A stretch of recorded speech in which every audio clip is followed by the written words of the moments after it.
Good morning, Metal Internet. Welcome to a new episode of the Metal Meltdown. And today we're looking at the latest album from Baroness entitled Golden Grey. This is the fifth studio album from Baroness from Savannah, Georgia, and they've been through a lot of different phases and a lot of different experiences in their time on this earth. I first came to know the band through the Blue album, although, I'll be honest, I for a while kind of dismissed them as an amalgamation of Mastodon and the Sword of that time. Which isn't to say I didn't like the Blue album or the Red album, it just didn't do for me what it was doing for everyone else, and I was frankly more interested in Mastodon and the Sword. Ironically, Mastodon and the Sword have seen a massive downhill slide in quality, whereas Baroness have gotten better and more ambitious and more interesting. Starting with Yellow and Green, I would say the band stripped away a lot of the metal influences and brought in more straightforward classic prog rock influences. Then you had Purple, which saw the band coming back from bouts of tragedy, a lot of accidents, a lot of real-life misfortune, and they channeled that into a very cathartic, melancholic record with some really great anthemic hooks, the band bringing in new influences from alternative rock and even full-blown pop music. And that brings us to this fifth album, Gold and Grey. For many people, this is one of the most anticipated albums of the year, and for many people already, it's one of the best albums of the year. Metal Triss and the Metal Reactor have both said this. And I'm just going to go ahead and say it. I feel pretty much the same way. I think this is one of the best albums of the year. I think it's Baroness's most ambitious album to date. And I'm even going to go on a limb and say it's one of the best rock albums I've heard in an extremely long time. I mean, this album rocked my fucking world, man. I have spent the last week obsessing and meticulously diving in and out of this record through promo singles, through the NPR stream, and of course leading up to the official release where I finally was able to put it on my phone and just jam it all the goddamn fucking time like a goddamn maniac. And I've learned so much about this album and about Baroness in that time. It's not quite a double album like Yellow and Green, but it does run about the same length. It's got the same number of songs. It's every bit as thematic and cinematic as well. This, of all the band's records, is probably the least metal. I mean, there's definitely still a lot of big sludgy riffs. There's definitely new metal influences, I would say, from Devin Townsend and a little bit of Death Heaven, but there's also brand new influences, not even just from rock, but within the broader spectrums of experimental and alternative music. I hear influence from bands like Tame Impala, The Flaming Lips, Bon Iver. I hear influence from David Bowie's infamous Berlin trilogy from the late 1970s. I hear influence going all the way back to Sgt. Pepper's Lonely Hearts Club Band and the Beatles' most experimental, psychedelic, and intricate works. The record balances all these different emotions and feelings and vibes, and it feels larger than life, but at the same time it feels very intimate. It feels very delicate. It feels like John Baisley is singing directly to you at times, as if he's literally sitting beside you with an acoustic guitar, one arm somehow still wrapped around you. And as always, the music is meticulously arranged. In fact, Baroness as a unit, I don't think has ever sounded quite this tight. And they take advantage of that by also allowing for a lot more improvisation as well within the general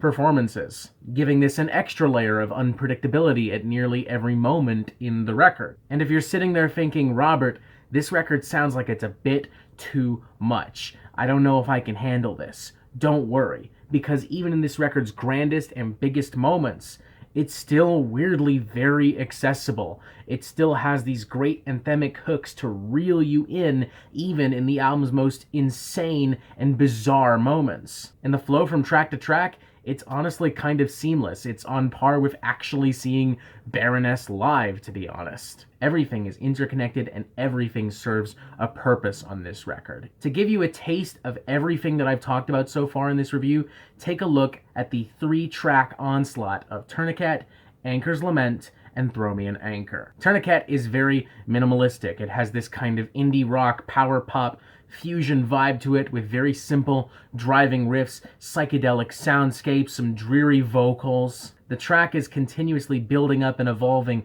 with looming synths and guitars in the background growing louder and louder with every second, and right at the end of the track when you think that it's been unleashed, It instead transitions into Anchor's Lament, a very short little intro piece that sets up the next track, Fro Me and Anchor, which is where Baroness really let loose on some of the album's tightest riffs, one of the album's biggest choruses, and generally just one of the strongest tracks on the record. I mean, this has been out as a promo single for a while, and it has pretty much been stuck in my head that entire time. This week in particular, with all the time I've spent digging into this record, I have probably caught myself singing this to myself once a day. Again, this is just within 3 songs, demonstrating everything that I have talked about on this entire record, demonstrating the cinematic scope and vision, demonstrating how ambitious and multifaceted the sound is, demonstrating just how powerful and inspired the performances are. And this is just 3 songs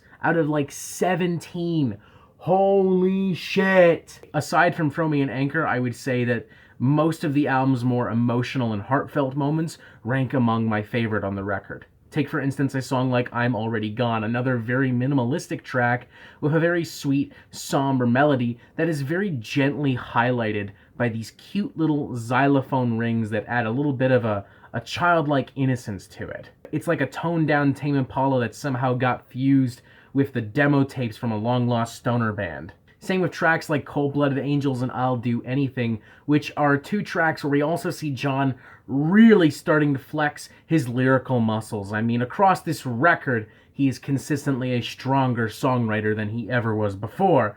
But on these 2 songs in particular, I think he's at his most poignant, his most emotional, his most honest, and his most heartfelt. With the former track, Cold-Blooded Angels, probably being one of the most poetic moments on the record, drawing influence, I would say, from the aesthetic of some really depressing doom, but with the more sensitive aspects of Bon Iver, in the very opening verse stating, "Cold-blooded angels in blankets of ash, alone in the southern pines, there's a place in the garden where nothing will grow, but I could stay forever, where I lay every night on the forest floor. Pale as the rose of the shadow it froze, over earth and sky. If the rocks in my pocket were cinder and stone, I'd owe it all to nothing." Complemented beautifully by soft-spoken harmonies and incredibly warm, rustic acoustic guitars. It draws you in right away. When the track does become a little bit more chaotic and hard rock oriented, it creates a really interesting contrast that manages to retain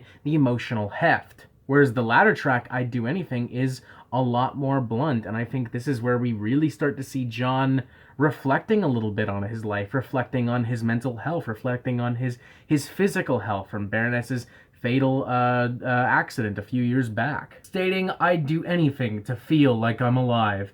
The world keeps burning slow, it's back into the fire again. You keep me low, but I'm high above the ground. No, you didn't miss a word, you know exactly what I said. I lost myself when I love my enemy. I'd do anything to feel like I'm alive again." And earlier in the track also stating, "I am selfish, I am wrong, I'm scared to be alone, every aching joint breaking at the bone." John displays himself emotionally in ways that we've never heard before from Baroness on this one track. Again, the entire record is filled with these really dramatic and emotional moments, but this song probably tops all of them, with simply the emotional core in mind. And I want to reiterate again, the band isn't just pushing themselves thematically, lyrically, and conceptually, and emotionally, they're also still always pushing themselves musically. This has some of the most dynamic and experimental and progressive arrangements that Baroness has ever done. Take, for instance, a track like Seasons, which is an incredibly tense number that is constantly backed by this almost super hectic kind of jazz drumming, but with a little bit of a metal aesthetic. In fact, this is one of the tracks where I think a lot of the band's metal roots really start to come into play. But they evolve those as well. The latter half of Seasons, for instance, features an incredible section laden with Death Heaven-like blast beats lifted by John's incredible anthemic hook. It's an incredibly cathartic and powerful moment, and it also just plain kicks ass. It almost makes you wonder what Baroness could do with more black metal influence in the future. I'd be very curious to see that. Or a track like Borderlines, which at first looks very similar to a lot of the more anthemic material that we heard off of Purple. But dig a little deeper and you find a lot more. You find some crazy harmonies, you find buzzsaw, fuzzy riffs, with winding and escalating twin guitar parts, eventually culminating in a smack of pure static and psychedelic bliss. And speaking of psychedelic, holy fucking shit, that final song, Pale Sun. This one song is such a goddamn trip. Like, Baroness is constantly flirting with psychedelic rock across the entire album, and it's carefully injected by none other than the Flaming Lips' Dave Fridmann as a producer on this record. But this final track is where Baroness and Dave just say, fuck it. They pull back the chain and they just go nuts on this thing. Weird synths, psychedelic soundscapes, trippy vocals, culminating in some very weird vocals in the very end of the track that weirdly transition quite nicely into the beginning of the album. So, you know, it works as like a never-ending cycle of pure psychedelic nonsense and imagination. Holy shit, I have no idea how long this video is going to be, but I can tell you at this moment, I've been recording for about 40 minutes. I need to stop talking about the songs because it's very clear that we could spend forever just talking about the songs because there's so much to talk about. And none of this I got on my first listen, may I add. In fact, every time I've come back to the record, I've continuously found more and more and more. It's such a heavily multifaceted and heavily layered record. And yet, if you just want to listen to it casually, it also works really well there because of the band's incredible songwriting, because of the band's fantastic hooks and guitar riffs, because of John himself. He has pushed himself as a songwriter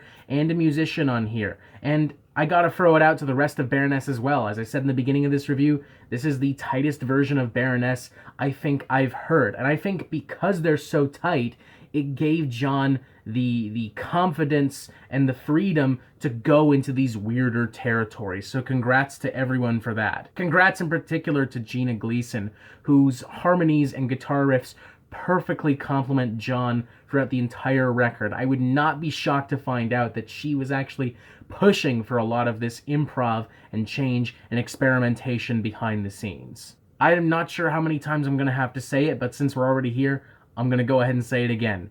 Golden Grey is amazing. It is one of the most ambitious albums of the year. It's one of the best albums of the year, without a doubt. Possibly the best, I would say. Certainly my favorite at the moment. I'm well aware that I probably say that every week, but what do you want from me? 2019 has been a fucking great year. And man, this album is just such a fucking incredible experience. I think the last time any prog album really threw me into its world so successfully and powerfully was probably Magma by Gojira, and before that, Crack the Sky by Mastodon. Hell, I'm just gonna go ahead and say it, in this album's most imaginative and powerful moments, I was even reminded of the Beatles and Sgt. Pepper's Lonely Hearts Club Band, and how in that time the Beatles just said fuck it and did whatever they wanted and went to all kinds of different sonic and emotional territories. I'm well aware that that is an incredibly bold thing to say, but it's all I could think about listening to this record.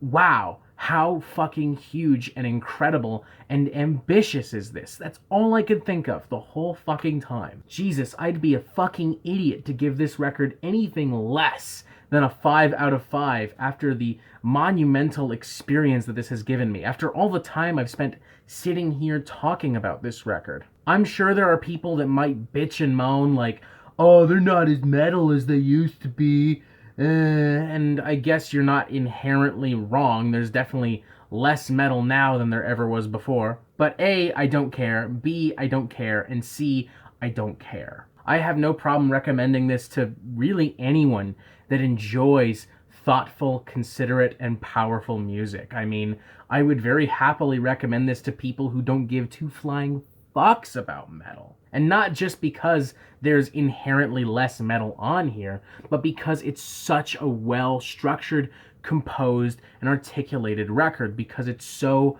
delicate, yet so intense, because it's so sensitive and heartwarming, yet so brutal and righteous. It's so strong. It's so casual. And yet peeling back the layers reveals more and more and more. Like, I can seriously picture this being a hit with mainstream rock, especially with some of the lead singles. And I can even picture this thing being nominated for Best Rock Album at the end of the year. I mean, shit, if Gojira and Ghost and Mastodon and Metallica can all get nominated for Best Rock Album with significantly heavier records, sonically heavier, then I do not see why Baroness cannot also finally be nominated and finally win. Okay, will not be finally nominated. If I'm not mistaken, Shock Me from their last album was nominated for Best Metal Performance. But that's not the point.